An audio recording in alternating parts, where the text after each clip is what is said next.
ಇವಳು ನನ್ನ ಫ್ರೆಂಡ್ ಚೋಟು ಅಂತ, ಅವಳ ಹೆಸರು ಸಿಂಧು, ಬಟ್ ನಂಗೆ ಕರೆಯೋದು ಚೋಟು ಅಂತ. ಸೊ ಇವತ್ತು ವೀಡಿಯೋ ಮಾಡ್ತಾ ಇರೋದು ಅವಳದು ಸೀಮಂತ. ನನ್ನ ತಂಗಿ ಬಂದು ಚೋಟುಗೆ ಮೆಹಂದಿ ಆಗ್ತಾಯಿದ್ಲು ಸೀಮಂತಾಗೆ.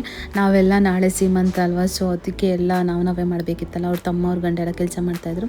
ನನ್ನ ತಂಗಿ ಆಚೆ ಬಂದು ಕೈ ನೋವಂತ ಫೋನ್ ನೋಡ್ತಾಯಿದ್ಲು. ಅದಾದಮೇಲೆ ಎಲ್ಲನೂ ನಾವು ಪಾರ್ಟಿ ಹಾಲ್ಗೆ ಶಿಫ್ಟ್ ಮಾಡಬೇಕಿತ್ತು ಈ ಥಿಂಗ್ಸ್ ಎಲ್ಲ. ಸೊ ನಾನು, ರಾಜು ಅಣ್ಣ, ಸೊ ಎಲ್ಲರೂ ಬಂದುಬಿಟ್ಟು ಅದನ್ನೆಲ್ಲ ತೊಗೊಂಡು ನಾವು ಅಲ್ಲಿಗೆ ಶಿಫ್ಟ್ ಮಾಡಬೇಕಂತ ಅಂದ್ಬಿಟ್ಟು ಎಲ್ಲರೂ ಓಡ್ತಾ ಇದ್ವಿ. ಆ್ಯಂಡ್ ನನ್ನ ತಂಗಿ ವಿಡಿಯೋ ಮಾಡ್ತಾಯಿದ್ದಾಳೆ.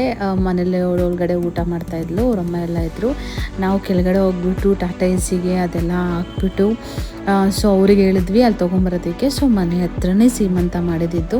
ಸೀಮಂತ ಮಾಡೋದಕ್ಕೆ ತುಂಬ ಕಷ್ಟಪಟ್ಟಿದ್ದಾನೆ. ಸೊ ಯಾಕಂದರೆ ಅವ್ರದ್ದು ಲವ್ ಕಮ್ ಅರೇಂಜ್ ಮ್ಯಾರೇಜ್ ಆಗಿದೆ. ಸೊ ಎಲ್ಲ ಅವ್ರ ಗಂಡನೇ ಮಾಡಬೇಕಾಗಿದೆ. ಸೊ ಆ್ಯಂಡ್ ನಾವೆಲ್ಲ ಅಲ್ಲಿಟ್ವಿ. ನಾವು ಪಾರ್ಟಿ ಹಾಲ್ ಹತ್ರ ನಡ್ಕೊಂಡು, ನಾನು ನನ್ನ ತಂಗಿ ಮತ್ತು ಚೋಟು ಹಸ್ಬೆಂಡ್ ಅಂದರೆ ರಾಜುನೆಲ್ಲ ಹೋದ್ವಿ. ಇದೇ ನೋಡಿ, ಇದೇ ಪಾರ್ಟಿ ಹಾಲ್. ಇದು ಬೊಗ್ಲುಗುಂಟೆಲಿದೆ. ಸೊ ಅಲ್ಲಿ ಅಡುಗೆ ಮಾಡೋದು. ಸೊ ಇದು ಬಂದು ಪಾರ್ಟಿ ಹಾಲು. ಸೊ ಇವಾಗ ನೋಡ್ಕೊಳ್ಳಿ ಯಾವ ಥರ ಇದೆ ಅಂತ. ಸೊ ನಾನು ಇದನ್ನು ರೀಲ್ಸ್ ಮಾಡಬೇಕಂತ ಈ ಥರ ಎಲ್ಲ ಮಾಡಿದೆ. ಆ್ಯಂಡ್ ಪ್ಲೈನ್ ಹಾಲಿತ್ತು ನಾವು ಮಾಡಿದಾಗ. ಆ್ಯಂಡ್ ಮುಗಿಸ್ಕೊಂಡು ಅಲ್ಲಿ ಬಂದ್ವಿ. ಎಲ್ಲರೂ ಎಲ್ಲೆಲ್ಲಿ ಮಲ್ಕೊಬೇಕಂತ ಎಲ್ಲ ಅಜ್ಜಿ ಕ್ಯೂಟಾಗಿ ಮಲ್ಕೊಂಡಿದ್ದಾರೆ. ಆ್ಯಂಡ್ 11 ಗಂಟೆ ಆಗಿತ್ತು. ನಾವು ಮನೆಗೆ ಬಂದಾಗ ಈ ಫೋಟೋ ನಾನೇ ಅವ್ರಿಗೆ ಆ್ಯನಿವರ್ಸರಿ ಗಿಫ್ಟ್ ಕೊಟ್ಟಿದ್ದು. ಆ್ಯಂಡ್ ಇದು ಬಂದು ಚೋಟು ಮನೆ. ಸೊ ಇದು ನೋಡಿ, ಚೋಟು ಎಷ್ಟು ಚೆನ್ನಾಗಿ ಪೇಂಟಿಂಗ್ ಇದು ಮಾಡಿದ್ದಾಳೆ ಅಂತ ಅಂದ್ಬಿಟ್ಟು. ಸೊ ಇದಾದಮೇಲೆ ಯಾರ್ಯಾರು ಎಲ್ಲೆಲ್ಲಿ ಮಲ್ಕೊಬೇಕು ಅಂತ ಡಿಸ್ಕಷನ್ ಮಾಡ್ತಾಯಿದ್ವಿ. ಸೊ ನಾನಿಲ್ಲಿ ನನ್ನ ತಂಗಿ, ಚೋಟು ತಂಗಿ ಬಿಂದು, ಸೊ ಎಲ್ಲರೂ ಬಂದು ಇಲ್ಲಿ ಮಲ್ಕೊಳ್ಳೋಣ ಅಲ್ಲಿ ಮಲ್ಕೊಳ್ಳೋಣ ಅಂತ ಅಂದ್ಬಿಟ್ಟು ಜಗಳ ಆಡ್ತಾಯಿದ್ವಿ. ಆ್ಯಂಡ್ ಲಾಸ್ಟಿಗೆ ಚೋಟುಗೆ ಕಾಲು ನೋವು ಬಂದಿತ್ತು. ಸೊ ರಾಜು ಅಣ್ಣ ಬಂದು ಕಾಲು ಓದ್ತಾ ಇದ್ದ. ಸೊ ಎಷ್ಟು ಕ್ಯೂಟ್ ಅಲ್ಲ. ಸೊ ಅಣ್ಣ ಬಂದು ವಿಡಿಯೋ ಎಲ್ಲ ಮಾಡಬೇಡ, ಇದು ನಂಗೆ ಇಷ್ಟ ಇಲ್ಲ ಅಂತ ಅವನು ರೇಗ್ತಾ ಇದ್ದ. ಬಟ್ ಆದರೂ ಈ ಥರ ಪ್ರೀತಿ ಇರಬೇಕು. ಆ್ಯಂಡ್ ನೆಕ್ಸ್ಟ್ ಬಂದು ನಾನು ಮೇಕ್ ಓವರ್ ಮಾಡಿದ್ದೀನಿ.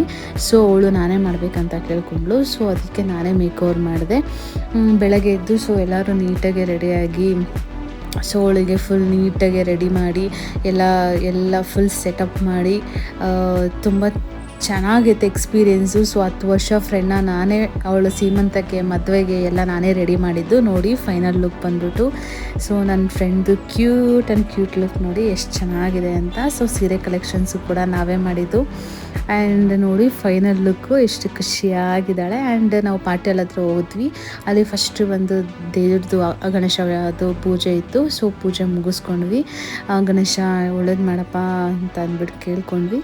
ಸೊ ಎಲ್ಲ ಗಣೇಶನ ಕೈ ಮುಗಿದ್ಬಿಟ್ಟು ಗಣೇಶಂಗೆ ಒಂದು ನಮಸ್ಕಾರ ಹಾಕ್ಬಿಟ್ಟು ಎಲ್ಲರೂ ಮತ್ತೆ ಪೂಜೆ ಆಗ್ತದೆ. ಸೊ ಎಲ್ಲ ಒಳಗಡೆ ಬಂದ್ವಿ. ಸೊ ನೋಡಿ ಎಷ್ಟು ಚೆನ್ನಾಗಿ ರೆಡಿ ಮಾಡಿದ್ದಾರೆ. ಸೊ ನಾನು ತೋರಿಸಿದ್ನಲ್ಲ ಪ್ಲೈನ್ ಹಾಲ್ ಇದ್ದಿದ್ದು ಯಾವ ಲೆವೆಲ್ಗೆ ರೆಡಿ ಆಗಿದೆ ಅಂತ ಅಂದ್ಬಿಟ್ಟು. ಸೊ ಎಲ್ಲ ನೆಂಟರು ಬಂದಿದ್ದರು. ಇದು ಫಸ್ಟ್ ಸ್ಟೆಪ್ ಬಂದುಬಿಟ್ಟು ಗಂಡ ಬಂದು ಅರ್ಶಿನ ಕುಂಕುಮ ಇಡಬೇಕು. ಇದನ್ನೆಲ್ಲ ರಾಜು ಅಣ್ಣ ಚೋಟುಗೆ ಮುತ್ತೈದೆ ಏನೇನು ಮಾಡಬೇಕು ಅದನ್ನೆಲ್ಲ ರಾಜು ಅಣ್ಣ ಮಾಡ್ತಾಯಿದ್ದ. ಆ್ಯಂಡ್ ಫೈನಲಾಗಿ ಒಂದು ಲುಕ್ಕಲ್ಲಿ ಚೋಟುದೊಂದು ವಿಡಿಯೋ ಬೇಕಿತ್ತು. ಚೋಟುದೊಂದು ವಿಡಿಯೋ ಮಾಡ್ತಾಯಿದ್ವಿ. ಸೊ ಫೋಟೋಗ್ರಾಫರ್ ಫೋಟೋ ಹಿಡಿತಾ ಇದ್ದ, ಜೊತೆಗೆ ನಂದು ಒಂದಿರಲಿ ಅಂತ ಅಂದ್ಬಿಟ್ಟು ಸೈಡಲ್ಲಿ ಒಂದು ಫೋಟೋ, ಒಂದು ವಿಡಿಯೋ ಎಲ್ಲ ಆಗ್ತಾಯಿದೆ. ಇದು ಬಂದು ಅವ್ರ ಅತ್ತೆ ಶಾಸ್ತ್ರಗಳು ಮಾಡ್ತಾಯಿದ್ರು.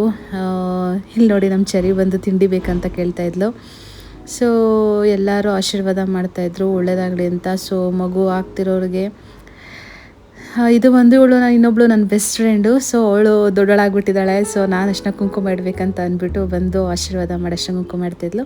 ಇವರೆಲ್ಲ ಚೋಟು ಕಸಿನ್ಸ್ ಅಕ್ಕಂದರು. ಸೊ ಆಮೇಲೆ ಚೋಟುಗೆ ಯಾವುದೇ ರೀತಿ ದೃಷ್ಟಿ ಬೀಳಬಾರ್ದು ಅಂತ ಅಂದ್ಬಿಟ್ಟು ಲಾಸ್ಟಿಗೆ ಹಾಡು ಹಿಡಿತಾಯಿದ್ರು. ಅದ್ರ ಜೊತೆಗೆ ಮಗು ಆಗ್ತಿರೋರಿಗೆ, ಅದ್ರ ಜೊತೆಗೆ ಮಗು ಮಾಡಿರೋರ್ಗೂ ಕೂಡ ಒಂದು ಆರತಿ ಎತ್ತಬೇಕು ಅಂತ ಅಂದ್ಬಿಟ್ಟು ಅವ್ರ ಕಡೆ ಶಾಸ್ತ್ರ. ಸೊ ಇಬ್ರಿಗೂ ಯಾವುದೇ ರೀತಿ ದೃಷ್ಟಿ ಬೀಳದೆ ಇರಲಿ, ಇಬ್ಬರು ತುಂಬ ಚೆನ್ನಾಗಿರಲಿ, ಮಗು ಆರೋಗ್ಯವಾಗಿ ತುಂಬ ಚೆನ್ನಾಗಿ ಹುಟ್ಟಲಿ, ಯಾರ ದೃಷ್ಟಿನೂ ಬೀಳಬಾರ್ದು ಅಂತ ಒಂದು ಆರತಿ ತೆಗೆದ್ವಿ.